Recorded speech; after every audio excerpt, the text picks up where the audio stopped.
అమ్మా మా పూజలందుకోవమ్మా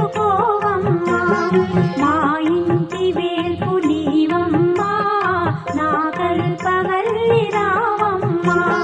మనసారదీవి నీవమ్మా